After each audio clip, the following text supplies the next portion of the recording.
yang berdaulat atasku,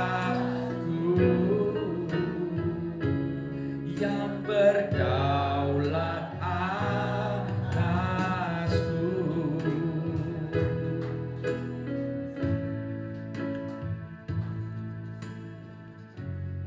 Bapa Surgawi, terima kasih sore hari yang indah ini kami boleh mendengar kesaksian dari hamba-Nya Ibu Biliana.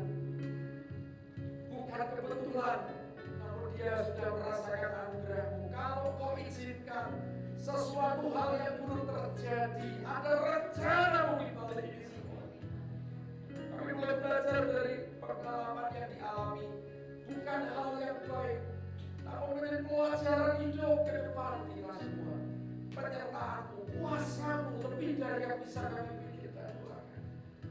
Tuhan, sebentar hamba-Mu memberikan pesan-Mu, urapi agar apa yang keluar dari mulut ini tidak akan kembali dengan sia-sia, namun akan bertumbuh dan berbuahkan buah-buah untuk kemuliaan-Mu. Dari awal sampai akhir kami serahkan ke Allah yang beracara, Allah yang berotoritas atas tempat ini. Kami serahkan hanya di dalam nama-Mu Tuhan Yesus. Haleluya, puji Tuhan. Amin. Shalom, saya persilakan duduk Bapak Ibu Saudara. Ada beberapa yang baru. Pak Yuda, Ibu Pendeta juga ya. Shalom, ada juga yang teman-teman baru datang. Pak Udin, nah itu yang baju merah. Tuhan tadi udah telepon nih. Ini juga luar biasa, ya. Harusnya sudah enggak hidup, ya. Doa kalau siap nanti kita atur, Pak. Ya, Pak Udin harus bersaksi, bukan hanya di keluarga, ya. Ya, ini semua. Jadi shalom semua, selamat datang yang sudah meluangkan waktu sore hari ini. Kita sudah mendengar apa yang dialami Ibu Biliana. Dia seorang yang rajin ibadah. Nah, dia seorang pendoa. Dia taat. Nah, mengapa terjadi? Kadang habis dipikir. Ya, ini banyak yang sedikit-sedikit ngeluh, cengeng ya. Dia kerja sendiri kan nyata ya, bukan rekayasa. Tidak ada yang bantu. Kalau anak kasih suster, kenapa nggak mau waktu itu? Apartemennya kecil. Ya tapi kalau jatuh, mohon maaf ya. Kalau sampai jatuh, kalau sampai anu gimana? Mikir nggak? Saya nggak tahu harus gimana ini, ya Bapak Ibu Saudara. Ya. Kiranya itu mau pulang aja dah. Pulang ke apartemen. Oh, saya pikir pulang mana? Nanti yang jelas dong ngomongnya. Iya, saya pikir pulang ke surga. Oh itu juga sekarang kepengen. Ya, jadi ada tugas ya. Saya pernah katakan, Bu Biliana, pakai sisa hidupmu untuk menyelesaikan tugas yang Tuhan berikan. Ya, sampai selesai. Nanti rumahnya udah siap, baru dipanggil. Ya, semua Oma kan pengen rumahnya siap ya. Pak Udin juga ya Pak Udin ya, rumah di surga ya. Kalau siap langsung balik ke sana nanti ya. Oke, terima kasih. Baik, kita temanya adalah di balik musibah ada kuasa Tuhan. Dari awal dia tadi menceritakan nggak ada rasa sedih loh. Maaf ya, saya lihat nangis aja enggak. Umumnya ilmu psikologi ya, kalau ada dokter, ketika kita diingatkan peristiwa buruk yang terjadi, nangis itu manusiawi. Tapi saya perhatikan agak mau nangis tapi dia kuat. Manusia apa ini Pak Sabroni? Setengah dewa orang. Gak masuk akal Bapak Ibu. Ya. Mungkin juga Pak. Dokter-dokter di itu timnya dokter bedah tulang sama yang dokter lainnya. Heran. Yang fisioterapi itu heran. Pasti. Lapor dari itu. Ya tadi saya kemarin berapa minggu lalu kan saya ngomong, ini koleksi pen sama besi. Jadi kalau boleh saya katakan Ibu Biliana ini manusia, tulang dan besi. Boleh ya? Cocok dong. Karena kalau kita lihat semua besi lempengan-lempengan. Itu sekarang saya mau tanya, itu kapan dilepas? Tidak dilepas sama sekali. Pen itu kan harus dilepas. Enggak, yang di sini sama di sini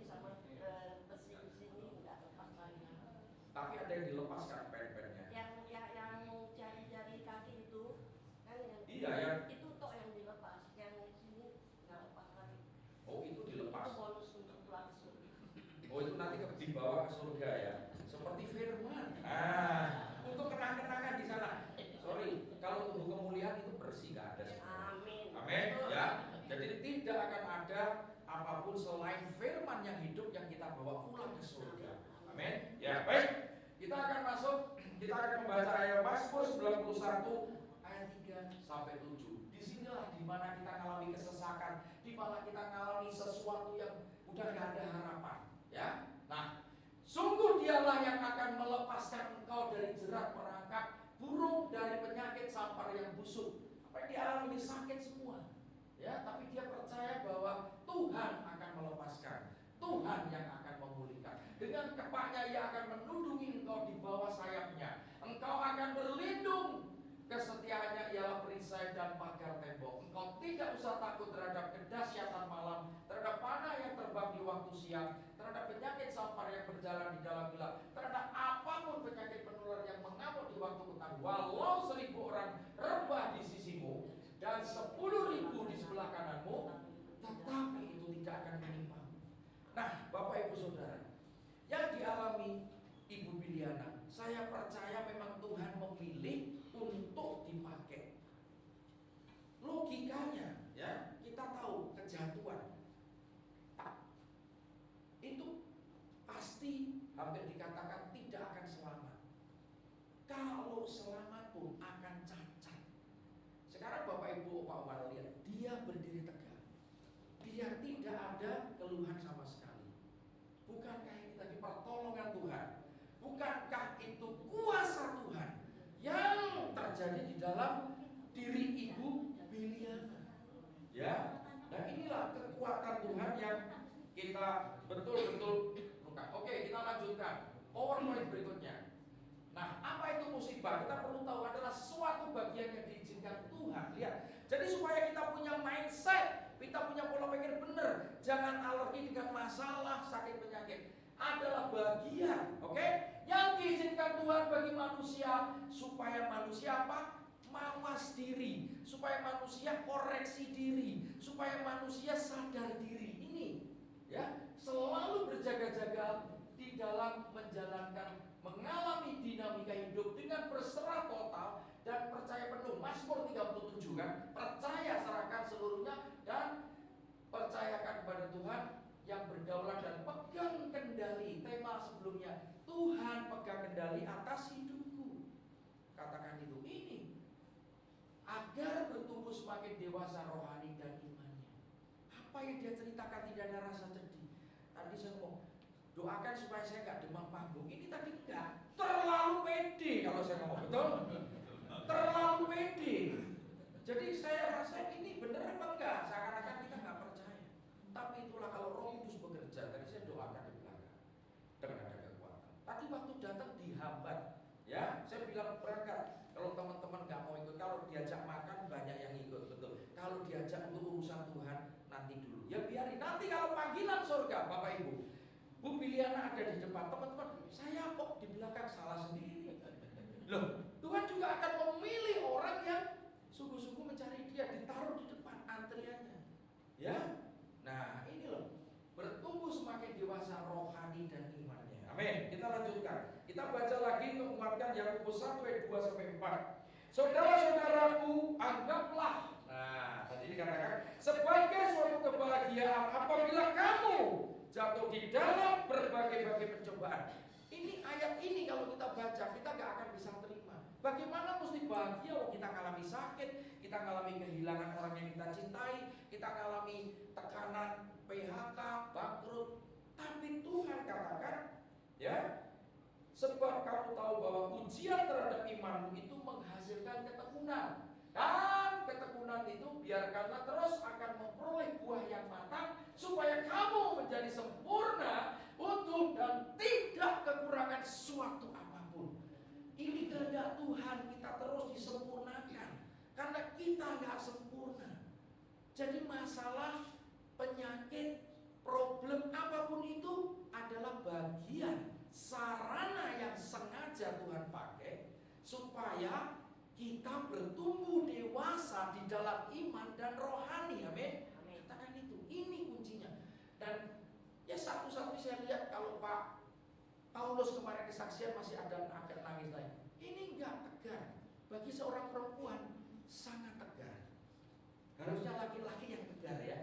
Tapi karena Tuhan kasih kekuatan. Amin. Aku akan menghapuskan setiap tetesan air matamu. Dan Tuhan hapus, supaya sukacitaku memenuhi kamu. Ini kuncinya. Boleh gak sedih? Boleh, kita manusia dalam daging, tapi tidak berlarut-larut, Bapak Ibu. Ini poin yang penting. Cepat bangkit. Dan yang heran, sendirian di apartemen, mulai masak ya, bersih-bersih, dia tidak merasakan kalau dirinya itu gak sempurna.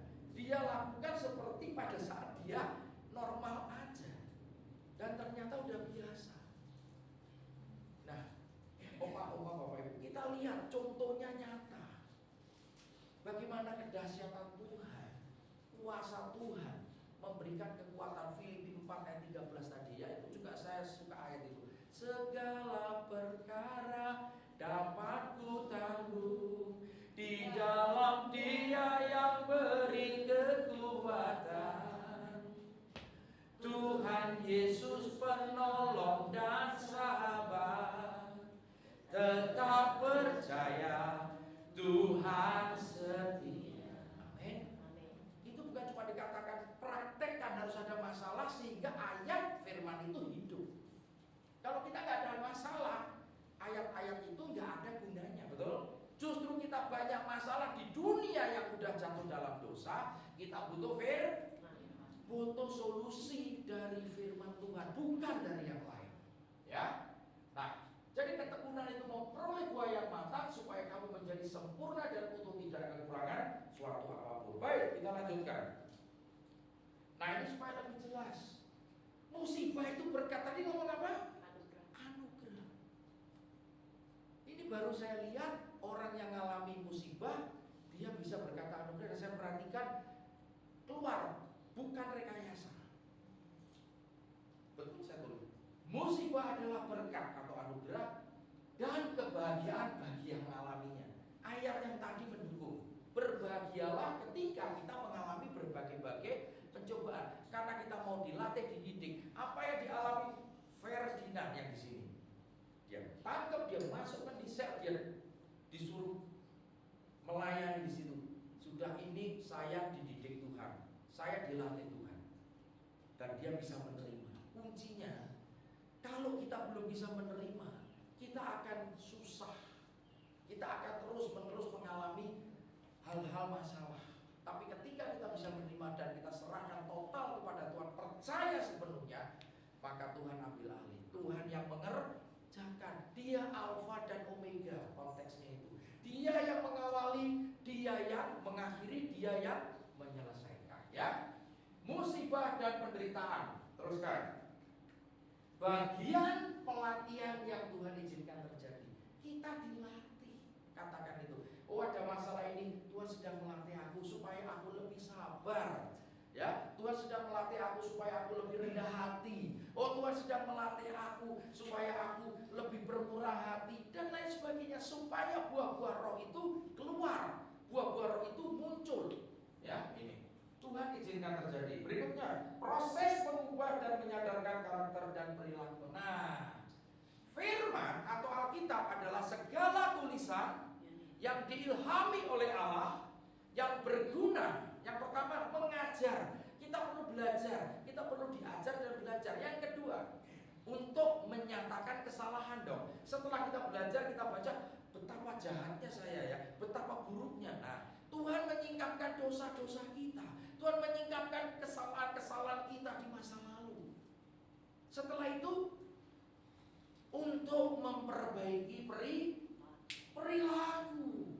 Dan yang terakhir, mendidik di dalam kebenaran. Nah, untuk mendidik dalam kebenaran, jelas kita butuh Roh Kudus. Karena Roh Kudus diutus untuk mengajarkan segala sesuatu mengenai kebenaran. Dia diutus untuk menasehati, dia diutus untuk menginsafkan, dia diutus untuk menolong para kletos. Ini kuncinya. Maka kalau Roh Kudus kita nggak bekerja, mohon maaf, kita nggak ngerti-ngerti. Firman itu diubah menjadi rema karena campur tangan Roh Kudus, Bapak Ibu. Lah, dia sudah diutus, kita nggak pernah ajak ngobrol, kita nggak pernah bertanya kepada dia.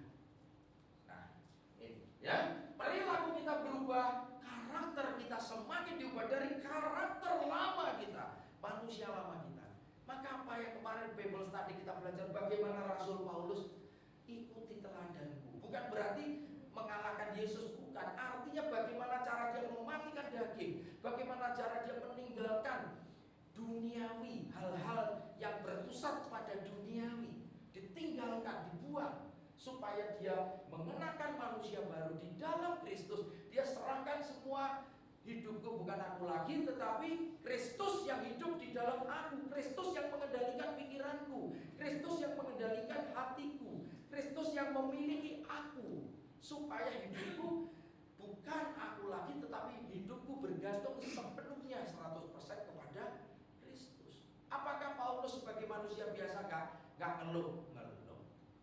Dia bertanya, dia minta, Tuhan kalau boleh cabut duri dalam dagingku. Artinya duri bicara hambatan, sakit, penyakit, teror, mungkin tekanan-tekanan. Jawab Tuhan, cukup anugerahku kepadamu Paulus, supaya kamu tidak meninggikan diri. Jadi Bapak Ibu Saudara, Oma-oma, Tuhan itu tahu semua. Dia punya skenario yang paling sempurna. Kalau saya kasih seperti ini, reaksimu apa? Nah, kalau dokter kan diinjeksi, hasilnya apa? Tuhan sudah tahu semua. Maka yang paling penting kita punya hubungan. Tadi, ku terhubung denganmu, melekat di dalam hatimu. Firman-Mu itulah dasar hidupku. Visi dari Family in Christ, kamu bukan orang asing lagi, tapi kamu kawan sewarga kerajaan surga. Ini tiang penopang keluarga. Maka keluarga-keluarga berantakan kembali lagi, karena dasarnya bukan firman, dasarnya bukan Tuhan, dasarnya bukan kasih. Kita kembali Bapak Ibu Saudara, ya, kita menyaksikan apa yang dialami Bu Biliana, itu nggak masuk di akal. Ya, beberapa anggota saya, Bu Weling sekarang di Singapura, mau dicek tulang punggung. Saya kalau ada nanti Bu Biliana kasih kekuatan. Saya aja bisa yang lebih hancur, betul nggak? Terus ada lagi yang siapa ya, kemarin itu juga Wihwa, ya jatuh ya kan? Jatuh di Singapura ini. Dibandingkan sama dia gimana Wihwa? Nggak ada artinya. Nih pen-pennya tadi ngeri ya, butuh semua diizinkan Tuhan, jangan banding-bandingkan. Saya mau tanya, Bu Biliana, kalau ada orang yang sakit yang lebih ringan, kira-kira ini enggak? Kenapa Tuhan kok izinkan saya? Kenapa enggak orang itu? Enggak kok, saya bangga. Enggak, no question. Saya enggak mau ngomong. Dah selesai. Ya. Menurut kita enggak wajar jawaban itu. Hilang semua, kecewa hilang, kepahitan ini enggak ada semua. Empedunya masih ada ya. Coba dicek dulu, jangan-jangan empedunya merpati itu tidak ada empedunya, maka dia dilambangkan perdamaian ya.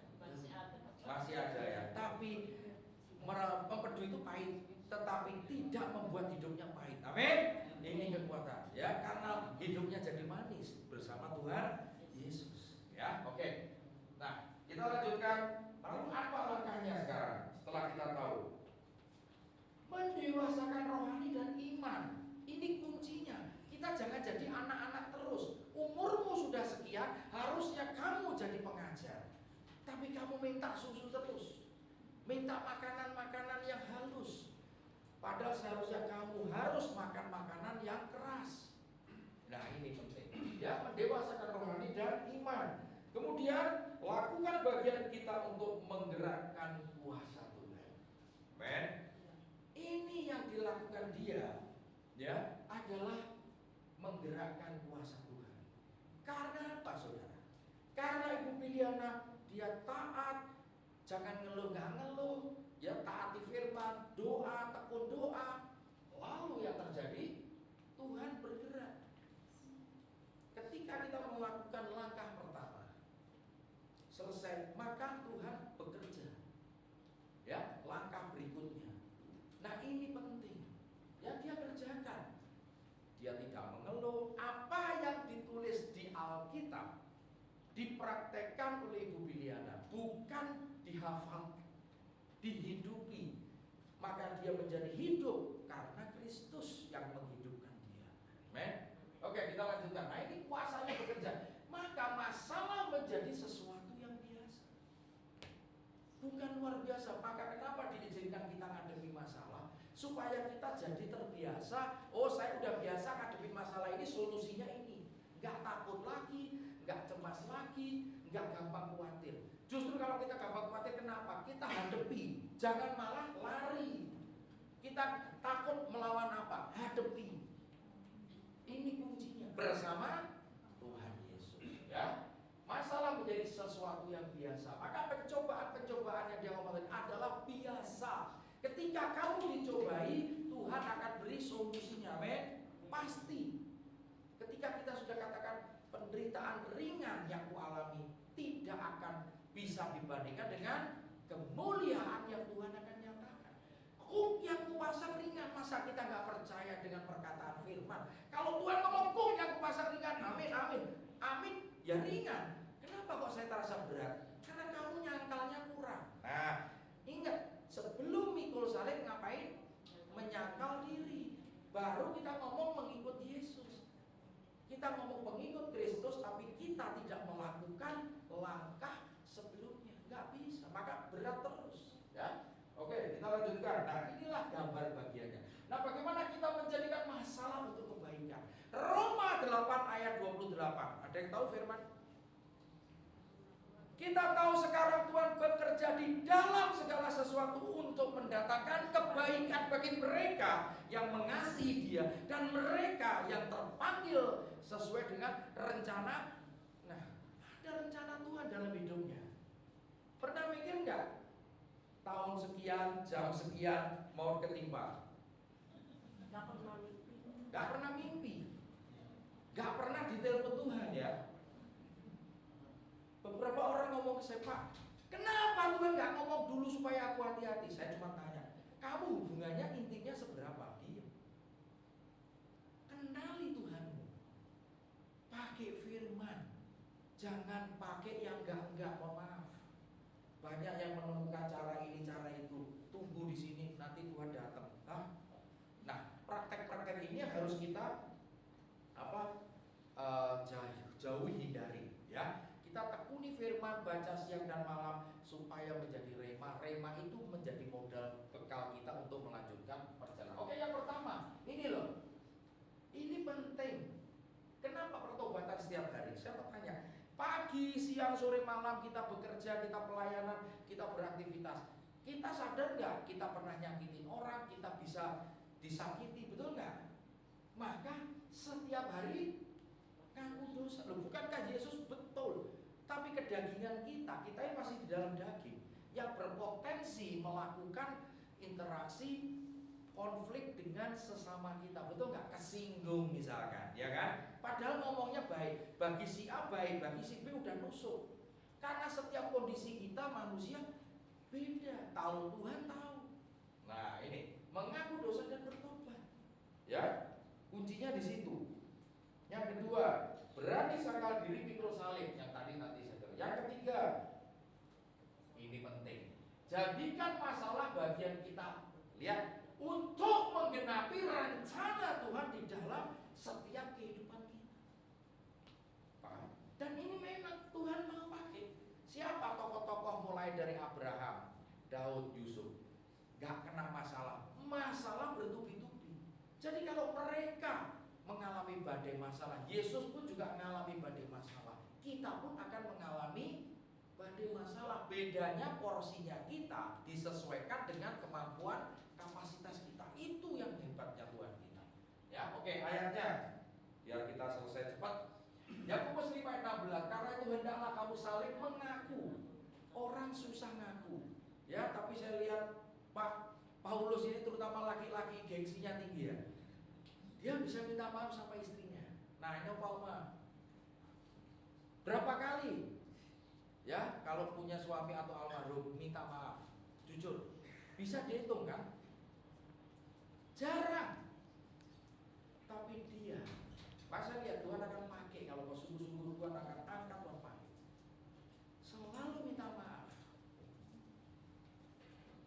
Bang Romi ya, laki-laki itu, ya Pak. Ini juga nih. Enggak, saya buka di sini gak enak ya. Nanti. Jadi apa? Ini loh ngaku. Ya, saya nangani konseling kebanyakan perempuan, tapi yang laki-laki yang terzolimi juga ada kok. Bukan berarti semua didominasi perempuan, tidak. Ya, dan saling mendoakan supaya kamu sembuh. Doa orang yang benar bila dengan yakin didoakan sangat besar kuasanya. Mengapa setiap malam kita harus berdoa, minta ampun, bertobat? Karena kembali kata-kata kita, tindakan kita, yang kita nggak sadari maupun kita sadari betul, yang kita ingat maupun tidak kita ingat, yang kita sengaja maupun nggak sengaja. Minta ampun, bertekuk lutut, tak, supaya alam bawah sadar kita tidak diganggu oleh iblis. Iblis itu tahu kok. Nah Tuhan, si A ini belum minta maaf nih. Si A tadi habis maki-maki tukang parkirnya kepahitan. Dilaporin sama Tuhan. Iblis itu tukang lapor. Ya, iblis itu jahat. Jadi dia akan diizinkan mengganggu kita pada saat kita tidur. Padahal kita harusnya diberkati pada waktu kita tidur. Kemana berkatnya itu? Karena sukacita kita hilang, damai sejahtera kita hilang. Karena iblis selalu mengintimidasi, dia mengganggu kita. Ya, nanti kalau diizinkan satu kesaksian juga, ini satu teman pelayanan sampai di ICU itu, ya mohon maaf, sampai bingung. Saya bingung Pak Tuhan, ini suara siapa? Mana Tuhanmu? Kamu mau menyerahkan hidupmu full pelayanan, ya? Kamu mau menyerahkan usahamu kepada anakmu, tapi kejadian demi kejadian membuat kamu gak bisa tinggalkan itu semua. Dalam kondisi di ICU, dia mengalami intimidasi. Iblis itu jahat. Iblis tidak memandang tempat juga. Pertanyaannya, kenapa Tuhan izinkan? Nah, itulah misteri. Dia tanya saya juga gak tahu. Kenapa kok di saat momen-momen kritis iblis bisa membisikkan sesuatu, mengintimidasi? Artinya apakah semua yang sudah saya lakukan ini sia-sia? Membuat imannya digoyang, saudara. Digoyang. Maka selalu katakan bangkit, lanjutkan, selesaikan. Raise, accomplish, continue and accomplish. Selesaikan, ya. Nah, doa orang benar bila dengan yakin didoakan sangat besar kuasanya. Oke, kita lanjutkan. Matius 16 ayat 24. Lalu Yesus berkata kepada murid-Nya, setiap orang yang mau mengikut aku, ia harus menyangkal dirinya, memikul salibnya dan mengikut aku. Saya nggak akan bahas ini. Kita pernah bahas ya, bagaimana menyangkal diri. Semua itu adalah Tuhan. Kita tidak ada apa-apanya ya. Kita akui untuk kita makin rendah hati, untuk kita semakin tidak ada kesombongan. Nah, kemudian menyangkal diri dan baru memikul salib. Jadi kan masalah adalah bagian kita untuk menggenapi rencana Tuhan di dalam hidup kita. Kita baca Yeremia 29 ayat 9. Sebab aku ini mengetahui rancangan-rancangan apa yang ada padaku mengenai kamu. Demikianlah firman Tuhan, yaitu rancangan apa? Damai sejahtera dan bukan rancangan kecelakaan. Apa yang dialami Ibu Biliana adalah bagian rencana Tuhan, bukan kecelakaannya yang kita fokuskan. Amin. Bukan masalahnya yang jadi fokus, bukan sakitnya yang jadi fokus. Dia tidak pikirkan itu. Lihat, tapi damai sejahtera bukan untuk memberikan kepadamu hari depan yang penuh harapan. Jadi kalau Tuhan meminta sesuatu, kita taati firman-Ku, baca, renungkan, kita taat, Tuhan akan memberkati kita lebih. Itu kuncinya. More, kata more itu lebih. Tuhan tidak pernah berhitung, Bapak Ibu Saudara. Ya, ini oma-oma yang usianya lanjut, saya kasih kesempatan untuk bisa memberkati, untuk bisa tampil. Artinya apa? Di usia yang lanjut pun, dalam keadaan apapun, tetap kita bisa melayani Tuhan. Amin. Ya, kan ada lagunya, hidup ini adalah kesempatan yang harus kita lakukan untuk semua memuliakan Tuhan. Amin. Ya, jadi bukan kecelakaannya, tapi damai sejahteranya yang penuh harapan. didapatkan. Saya lihat Bu Bidena gak ada rasa sedih, gak ada rasa ini semua. Maka Tuhan katakan, ayo mulai melayani, jadi berkat, jadilah terang dan garam.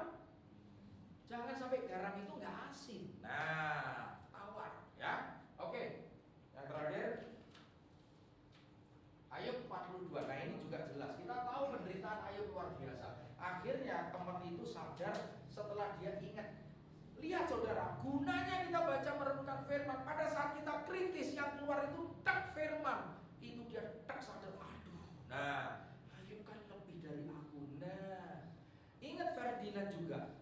Ketika dia ditangkap, dia bakal dibully. Mau dia Chinese di situ habis. Tapi firman Tuhan mengingatkan apa? Daniel di gua singa tidak disentuh sedikit pun oleh singanya. Dia percaya kuasa Tuhan menyertai. Dia percaya kekuatan Tuhan yang diberikan. Ya, aku tahu bahwa engkau sanggup melakukan segala sesuatu. Dan baca saudara, tidak ada satu rencana Tuhan yang gagal di dalam setiap kehidupan kita manusia. Semua yang dijanjikan Tuhan pasti digenapi di dalam waktunya Tuhan. Dan kita belajar nunggu di ruang tunggu Tuhan. Ya, kapan nanti saya ajari apa sih ruang tunggu Tuhan? Bedanya apa ruang tunggu Tuhan dengan ruang tunggu dunia? Ayo, saya mau tahu. Ruang tunggu Tuhan itu gak enak. Ruang tunggu dunia jelas sofa, AC, ya. Apa yang dialami Ibu Biliana? Dia menunggu di ruang tunggu yang tepat. Ruang tunggunya Tuhan. Tunggu panggilan. Ya kan, ibaratnya kita ke dokter, kita tunggu di ruang praktek dokter dong. Kita dengan tenang, dengan sabar, pada saat dipanggil kita datang. Nah, selesai, sembuh. Ya, ini kuncinya. Oke, lanjutkan. Kesimpulan, ya, terakhir ya. Rencana Tuhan bagi manusia melalui masalah, musibah, penderitaan yang Tuhan izinkan untuk mendatangkan apa? Kebaikan. Roma 8 ayat 28 bagi manusia dan untuk ambil bagian di dalam menggenapi rencana dan Tuhan. Artinya, kenapa dia bicara anugerah kebidian? It's an honor to serve God. Adalah suatu kehormatan besar. It's a big honor, saya katakan anugerah besar. Makin besar masalah yang diizinkan Tuhan dan dia berhasil melewati, Tuhan sudah siapkan sesuatu yang jauh lebih besar. Betul nggak? Kalau kita tahunya sedikit, kita dituntut tanggung jawabnya sedikit. Betul? Kalau kita tahu banyak, Tuhan akan menuntut tanggung jawab yang lebih. Nah, pilihan di tangan kita, Bapak Ibu. Ya, saya belum kuat ya, saya nak tanggung jawabnya kecil-kecil ya, sampai kapanpun ya kecil. Nah, pilihan di tangan kita. Kita mau nggak diangkat? Tuhan ingin kita itu bertumbuh. Tuhan ingin kita lebih lagi. Seperti itu. Ya, amin. Ini kesimpulan dari apa yang dialami Ibu Biliana. Tema ini bisa meneguhkan bahwa kejadian demi kejadian tidak pernah kita tahu sebelumnya. Sekonyong-konyong bahasanya, jebret muncul, betul nggak? Apakah dia dikasih peringatan? Tidak. Demikian juga Pak Paulus. Saya tahu Pak Paulus itu sebetulnya dikasih kepekaan. Jangan lewat situ, nalarnya jalan. Tapi entah kenapa, mungkin diizinkan juga untuk bisa bersaksi. Semua yang terjadi ada rencana Tuhan di balik musibah. Maka saya katakan hidup ini misteri. Ya betul misteri. Tapi kalau kita kenal Tuhan, pelan-pelan misteri itu akan terkuat. Tahu terkuat? Karena gak semua orang dibukakan. Amin. Aku yang membuka, aku yang nutup. Aku yang meninggikan kamu, aku yang merendahkan. Aku yang mengangkat kamu, aku yang menurunkan. Aku yang mengawali, aku